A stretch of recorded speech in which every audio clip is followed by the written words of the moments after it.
If you're looking for expert insight on how to gain an advantage over your competitors, or you want to know how to be more successful, then this is not the show for you. My friends and I are simply chewing the fat on the joys of working creatively. Grab a coffee and join us.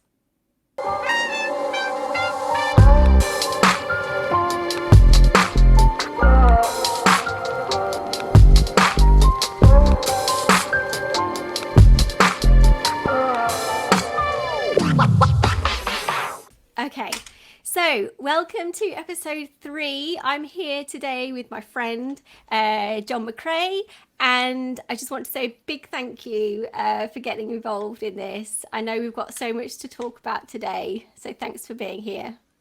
Well, thank you for having me. It's a real privilege. Yeah, you're welcome. So the theme of today's episode is marketing life and personal life, and sometimes how through creative projects the two kind of blur a little bit. And we've had a good chat about that, so I'm looking forward to speaking about it in more depth. But of course, you know that the first question on the Business of Creativity podcast is always it's talking about favorite things. So today we're going to talk about favorite books. So please let us all know, what is your favorite book? And I know that this question has been keeping you up at night. And I know it's been very difficult for you to answer with one book, but have you nailed the answer? You know what? I have. Oh, Right. And as you yay. can imagine, being a book blogger, I get asked this a lot. And Yes, it yeah. never gets any easier, okay? Like, it Uh-huh. never gets any easier. Even though I should have an answer, but I kind of change my mind a lot. So I will cheat slightly just by prefacing this by Mm-hmm. saying that my heart is very much in Middle Earth, right? I love all of Tolkien's work, Ah, J.R.R. okay. Tolkien's work. Mm-hmm. The Lord of the Rings, it's a masterpiece, Uh-huh. both in film and in literature, which is why Right. that shelf is pretty much Oh, okay. You get all the kind of like theme. Middle Earth hardbacks and so on and so forth. Okay, okay, yeah. But Uh-huh. There's a I think, twist. yeah, I think my favorite book overall um, is a slightly less cheery book called The Plague. Oh, Yeah, it's fitting. interesting. Yeah, I've heard, or rather, I've read that it's had quite a resurgence, as you'd imagine, over the past 12 months. Ah, is this a French novel? Yep, Ah, La okay. Peste. Yes, yes, Yeah, yeah. Yes, I've um, heard of that. Yeah. yeah. Sorry, Karen. No, because when you said that, I remembered that that had a resurgence in Japan last year.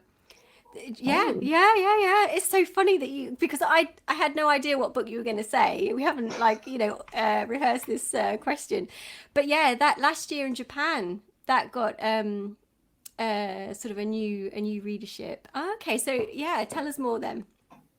so it's about a small town. I think it's a town in Algeria Mm, called Oran. okay. I believe I've got the pronunciation correct. And there's a breakout of a plague, Mm, and the main character is a man named Dr. Bernard Ria. mm. And essentially, the plague starts out, people are denying that it's a plague, it'll be fine, it'll blow over. Sounds Yeah, familiar. yeah, I know, right? Mm. You know what? I haven't read this since COVID, so like it's going to be really weird to read it in a post-COVID world and to see kind of Mm. how I read it. Yeah. Probably in a different way. I'll probably never be able to Yes. read it in the same way as I did before. Yes. Yeah. Um, Yeah. but it's about obviously, it causes an enormous amount of death and devastation and sadness. Mm. But it's really about like the human response to that, Mm. how we deal with adversity, and Mm. it's quite allegorical, it's quite metaphorical. The Mm-hmm. plague is a plague in terms of the novel is a real plague, but it's Mm. actually, some argue, I did in my dissertation, that it's kind of because I wrote a dissertation on it, by the way. This is Oh, another, wow. so Mm-hmm. I do like it a lot. um, Yeah. that it's an allegory for like the sort of Nazi fascist invasion of France at the Okay. time, so there's a Mm-hmm. lot of like sort of uncomfortable undertones to it. Yeah. Um, yeah, it's very metaphorical, very allegorical, but it's yeah. I think the thing that I really, really took away from it, and that I love about it, and the main character, Mm. Dr. Ria, he is my alter ego online a lot of the time. Okay. He's my literary hero. He's just is the way that he kind of like responds to this, and Mm-hmm. um, I think something he says at the end of the novel, and I think it's something that I've certainly taken from the past 12 months, is that Mm. what he sees in people. I can't remember the precise quote. That there is far more good in people than evil, Okay. in the Mm-hmm. response to it, and the coming together as a community and tackling something like Wow. this. And Yeah, that for that's me is very interesting. empowering, you know? Yeah, yeah.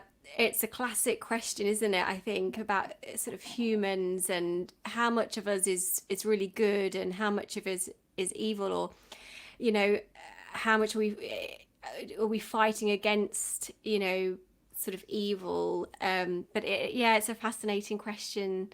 A common Wow. struggle. Yeah, yeah. But it's interesting what you said about that, you read it during lockdown, and then that if you maybe read it again at another time, it might be a different experience, because I've had that with books before.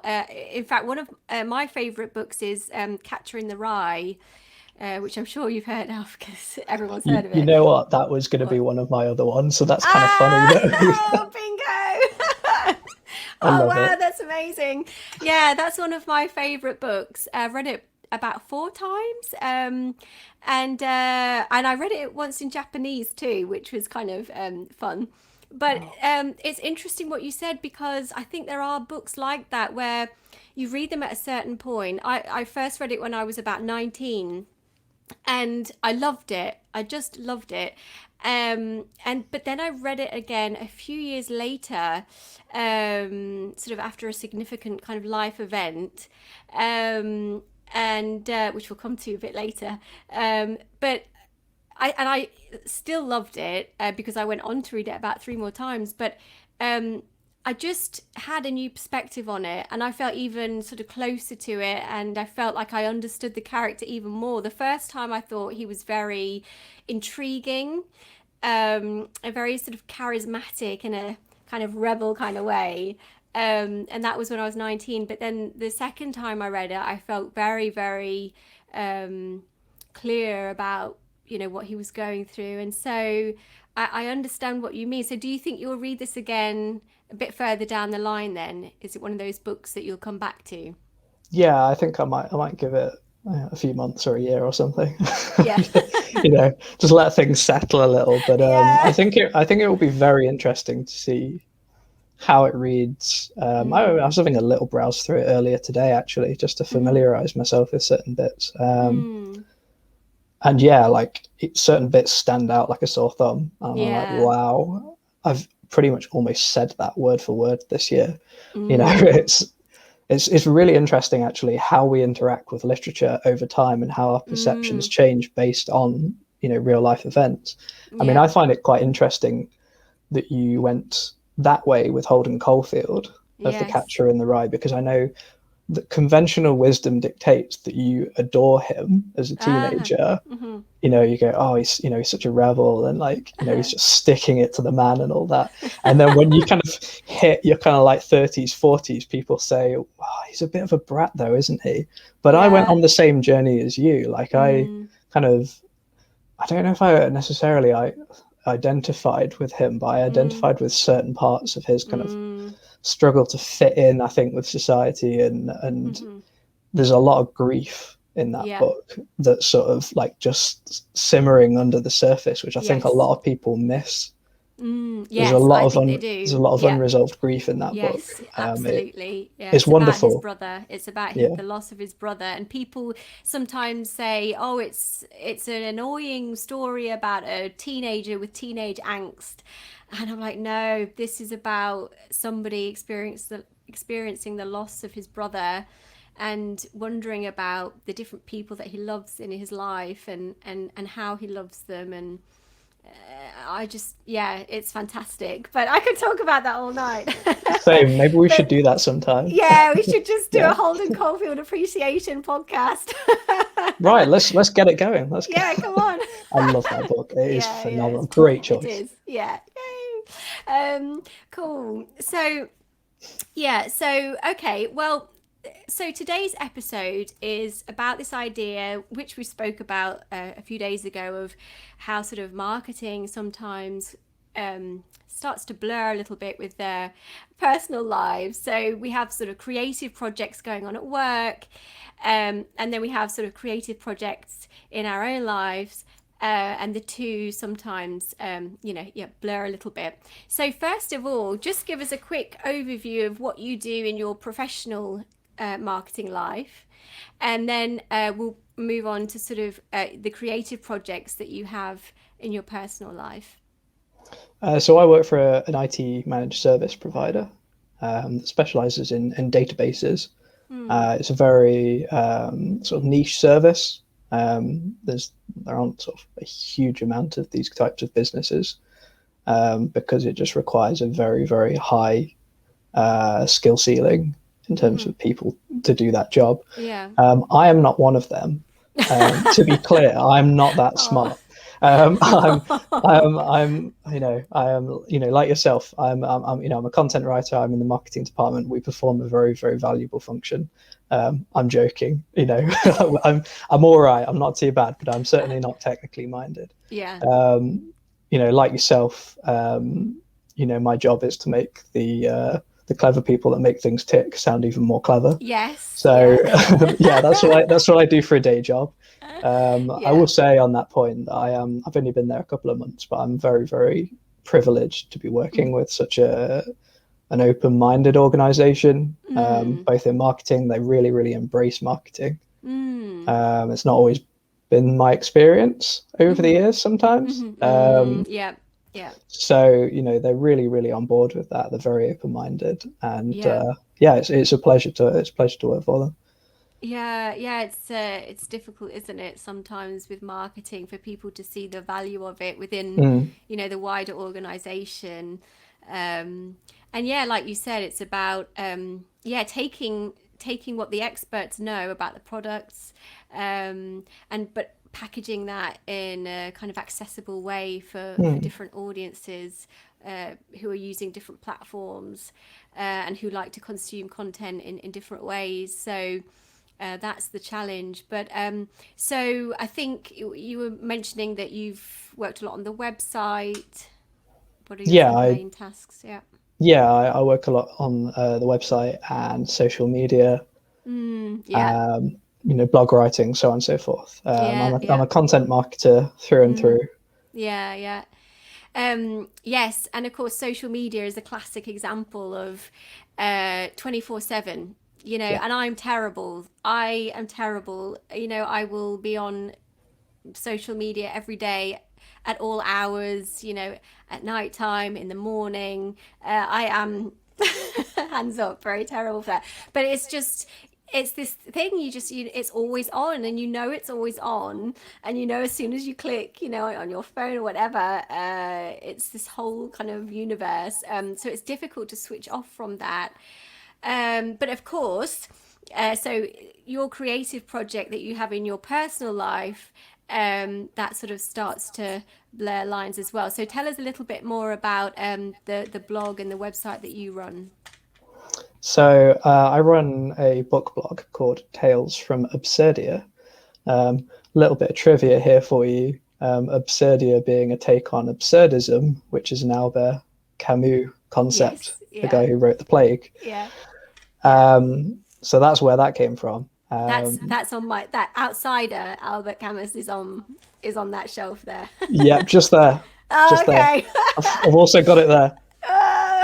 Just next to the lovely cuddly chocobo. Coincidences tonight. I know. We clearly like a lot of similar literature. We need to explore this at some point. Yeah, we do. Incidentally, The Outsider was the first Camus book that I read, and it's great. Okay.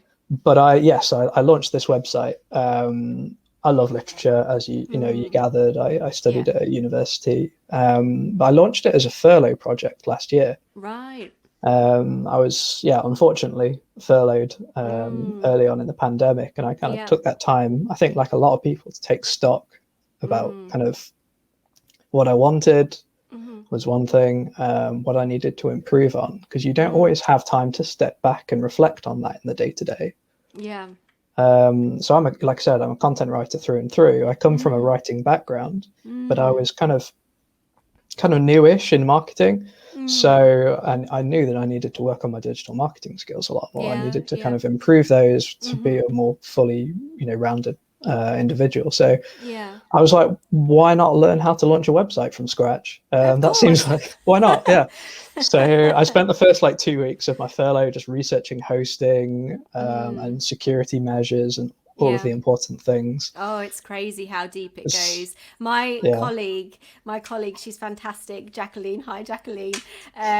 She's, bless her, she's in charge of our website, and it just gets mind-boggling. Yeah, the yeah. depth and the amount of time you can spend on a website. Yeah. Yeah, so I had to like, I mean, I managed the company's website, but like I had come into it as a fully Mm. built website, whereas I thought, well, if I start my own, Yeah. I can start something completely from scratch. Yeah. I can learn all the ins and outs of it. Yeah. I can experiment with things without breaking anything. That's Or if key. or if I do, it's fine because I'm not going to get ticked off for it. Yeah. Yeah. So Yeah. I kind of like, I wanted to fuse those two worlds. I did used to run a blog Mm. about 7 or 8 years ago. Actually, it was a sports Mm. blog. Oh, wow. Um, but since moving into marketing, I've learned so much. I mean, you do, don't Mm. you? You learn all the time, which Oh is why it's such gosh, a great industry. it's amazing. I wouldn't work in any other area. No. No, no, Yeah. I agree. It's and that's kind of what I like. I like learning stuff all the time and then putting Yeah. it into practice. So I Yeah. Yeah. I went through the whole learning all of that, launched Mm. Tales from Absurdia, Mm. got the social handles, got the website, and I learned how to build a website, and it was really really good fun. Yeah. It gave me a lot of sort of personal accomplishment. I felt really good Yeah. that I was able to overcome that because it looks like a scary thing, but it's Well, actually not too bad. yeah, but it's really admirable, that you were on the furlough scheme, and you've got this extra time, and then to make build this website, and it's great. I looked around. You've got your reviews, you've got these interviews with these different authors. So kudos for you for doing that. While you were being furloughed, that's very admirable. I Thank think you you. must be. That's the one. Thank you. Yeah. So I think that's fantastic. But then as we said, so you're a very, very busy guy, and so you've got the marketing at work, and then you've got some sort of similar things going on. And do you get a chance to breathe at the end of the day? I take a couple of moments now and again, Yeah. I get like, yeah, I mean, my day is pretty much wake up, make sure the daughter's okay. I've got a 9 month Mm. old daughter. Wow. So yeah, hopefully I get some sleep overnight sometimes. I Yeah. wake up in the morning, go to work, Yeah. and then I finish. Mm. Obviously, give my partner the support she needs, but then I Yeah. pull out a book or like I get review copies sent to me quite a lot by authors. Oh, So wow. I'm constantly juggling those, Yeah. juggling review copies, Mm-hmm. maintaining the website, kind of trying Mm-hmm. to decide on new original content as well. Yeah. Yeah. Yeah. Social media, which as we know is pretty much a full-time job at this point. So Yes. Yeah. it's Yeah. just kind of like, yeah, those two It's a lines lot. blur very, very easily. I mean, especially Yeah. I rebranded my blog recently, Mm-hmm. and I was pretty much spending my evenings doing that. So I'd get off of the computer, Mm-hmm. have some dinner, and then I'd go back to my laptop and get Yeah. straight back onto sort of website stuff. And that was quite tough actually for a month or Yeah. so because Mm-hmm. that wasn't a huge amount of time to, you know, really Yeah. give yourself because anything else, I'd give it to my partner, I'd give it to my daughter because they're the most important things in my life. Yeah. Yeah. But yeah, Yes. those Yeah. lines blur.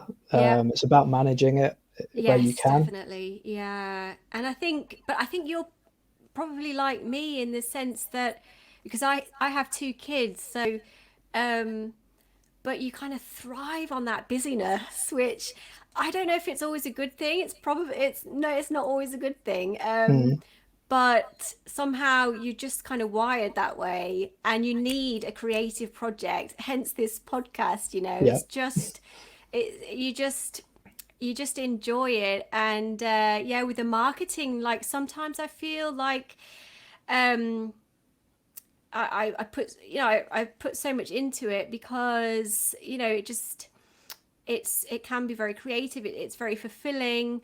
It sort of lends itself to the hobbies in my personal life, like Photoshop and all this kind of design stuff. And it's just, yeah. And so it all just starts to blur into one. But then you do have to learn to switch off, and especially with kids. But you've got a 9-month old. What I will tell you is that when they get a little bit older, the glorious thing is that you've been to the office all day, and you've got this stuff swimming around in your head, and I start to sort of ruminate on things, and you sort of walk through the front door at the end of the working day, and you kind of walk in, and the kids, that's it, mom, I want your attention. And you'll sit with them, and bedtime, reading some books, and before you know it, you've forgotten all the stuff that you had in your head during the day. You've forgotten about it, and you're just there, and you're just laughing and reading a book together. And they have this power to kind of pull you out of everything, which is a really it's a great thing, I think, especially for people like me, maybe for people like you, that sometimes do need a bit of a nudge. I think like ultimately we love what we do, right? Like we really, Yeah, really we're passionate about what we do. This is why yeah. I run a blog outside of work. It's Mm. why you do this excellent podcast. Yeah. Quick plug. You should check out the 2 episodes before this because they're really good. Um, but we love what we do, and Yeah. then we love our families, and it's just about balancing those two worlds. I mean, Mm. based on what you just said, I mean, Mm. I work from home at the moment, and Yeah. every time I go down for a coffee, my daughter's sitting on the floor playing with building blocks, and she'll Mm. just give me the biggest beam, Yeah. and suddenly everything's okay. Yeah. And Yeah. that really does it centers you, doesn't it? Yes. Yeah. Yeah. It grounds you. Yeah. And they think that you are the universe, that you are their whole universe. And Mm. that's a very privileged position to be in, I think. So it's great. But talking about families then, so obviously another point in common that we both have is this inheriting this creative side, this creative streak from our parents. And I know that we've spoken together about our dads. So yeah, unfortunately, both of us lost our dads at a young age. So I'm not entirely sure how old you were. I was probably quite a bit older than you. So I was 20 when my dad died. He was 52. I think you were probably quite a bit younger, weren't you? Yeah, I was 9. Yeah, yeah, Yeah. I thought so. Um, but if, yeah, sort of, I feel sort of very lucky to have had that relationship with my dad. I know your dad; he was a journalist, wasn't he? Yeah. And of course, you love literature, you love the writing, you love creating content. I work in marketing. My dad was a marketing manager. I remember him showing me the projects that he was working on. But he was the same in his private time. I remember him Saturday mornings, sat at the kitchen table, um, writing plays, writing poetry, and I would just observe this. And I wouldn't necessarily go and join in or ask him, what's he doing? But I just observed it. And I think that was a very special thing to see someone engrossed in something they were very passionate about. I think I sort of got this appreciation of finding, a passion for something. And for him, it was the writing, the poetry, the plays, and also the marketing. And he, and again, it all sort of merged into sort of each other, because the marketing was a lot of creative elements to that too. So, and you were the same, right, with your dad? Yeah, and I think like, obviously I lost him at, 9 years old. So like I saw some of his work. He'd take me Yeah. take me with him, to the studios quite a lot. He was an editor of current affairs at the BBC, Right. Yeah. just over in Birmingham, the old Pebble Mill studios. Oh Some gosh, of yeah. yeah, Yeah. some will Yeah. remember that. Yeah. Yeah. So he used to take me in there, Okay. and no, I have a lot of respect for what he did. Mm. Um, but I think he's had a massive influence on my life.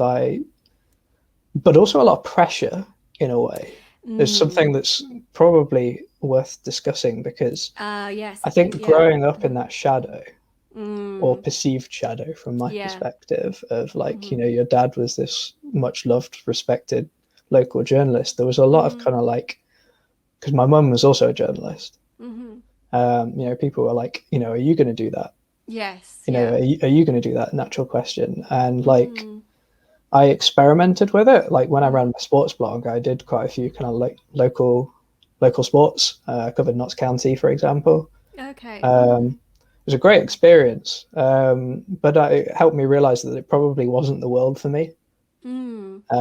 I think my dad loved his job, but I think it Mm. also contributed a lot to perhaps the fact that he's not here anymore because he was such a workaholic. He was just Right. constantly switched on 24/7. And I Mm. think what I took away from that is that, I mean, I hear stories about him all the time, like from Mm. people who knew him, and it's really, really like lovely to hear them. But I Yeah. think one of the big things I took away from is kind of like, and being a new father now, it's very pertinent, is Yeah. put yourself and put your family first. Yeah. And it's not that he didn't do that necessarily. I'm certainly Mm-hmm. not saying that, but it's just kind Mm. of remember what's important. Mm-hmm. Remember what's important because you've only got one shot at this, depending on what Yeah. you believe. Um, Mm. but no, he was a massive influence creatively as well. Like Yeah. I've seen a couple of his documentaries. We seem to have inherited, or rather, I seem to have inherited quite a few personality quirks of his, like Such as. unintentionally, Such such as. as just having quite a dry sense of humor. Uh-huh. Just I were watching something. One of a guy I met on social media the other day, because I was talking about my dad, actually sent me a video of one of the documentaries he did, and I hadn't seen it before. He was like, "I Okay. grew up watching this. Like, I loved it. It was about Derby County. We're big Derby County fans in this house."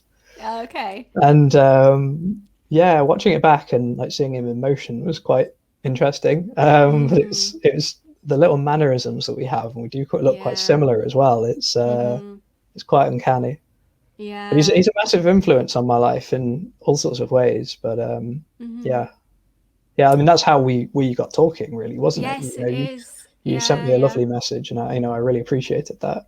Yeah. And here we are, you know. I know. It's funny, isn't it? Yeah, it's yeah, these people, they come into your life and they inspire you and they kind of shape the person that you've become. And then I think, like you said, and then you have kids, and I feel like the things that I observed in my dad, like this passion that he had for writing um, and the enthusiasm. He was so enthusiastic. He just Mm, jumped. If someone said, "Oh, we need this thing creating. We want this exhibition making." And, oh yeah, I'll do it. Okay, yeah, I'll do it. I've got some ideas. I've got some ideas.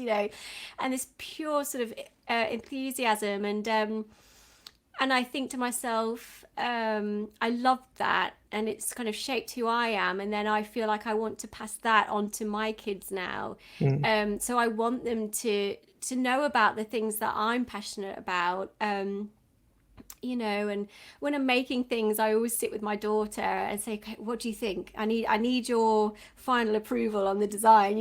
And she's like, oh, okay. that's um, lovely. yeah, yeah.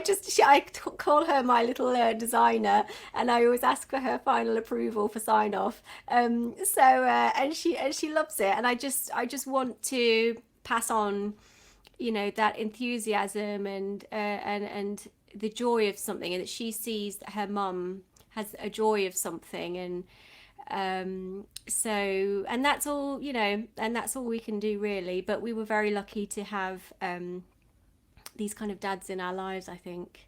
Yeah. Yeah, for sure. Yeah, and going back to The Catcher in the Rye, yeah. So I read that when I was 19, and I loved it, and I thought he was so cool. Um, and then I read it a few years later, and that was after my dad had died, and then it just got a whole level deeper. And when he wanders around New York at night time on that weekend, he's kind of lost, and he's not really sure where to go, and he doesn't know who he wants to meet or who he wants to talk to, and I definitely felt like I had a phase like that, and I think what you had originally said about the Plague book, how a book can you can enjoy it, but then you can enjoy it in a different way as you get a bit older, a few years down the line. So yeah, A few fascinating. experiences, later, and yeah, you see Yeah, things in a very different way. yeah. Well, okay, well, it's 30 minutes there, and honestly, I could go on for like another 30, but we'll stop there. We'll have to do this again because there's just so much to talk about. But thank you so much for joining me. It's been an absolute blast. And we'll catch up again soon. So, note to everybody watching, you can find John's blog at www.talesfromabsurdia.com, and it's really great. And I'm very impressed with the amount of work you've put into that. It looks really good. So, all the best with it, and all the best with your 9-month-old daughter as well. And we will Oh, catch up again soon. thank you so much. Okay, no worries.